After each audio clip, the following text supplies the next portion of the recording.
last day in Baguio. Pungas pa. Bibili tayo ng kape. Bibili ako ng kape para makapagkape. And then meron kayo tapos magkape. Kailangan 9 nandun na kami sa hotel kung nasaan si Bossing at makuha ko yung bag.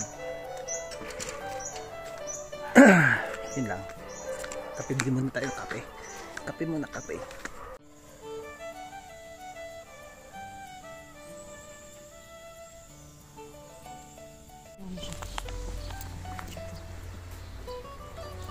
Nana siya, on the way na kami sa hotel, condo. Ewan ko ano yun. Tanyin yun. Kung nasaan yung amo ko. Punta na kami. Last day na ngayon, kaya nabigpit na kami yung unan tsaka bag. Punta na kami sa kalsada at mag-aabaw ng taxi.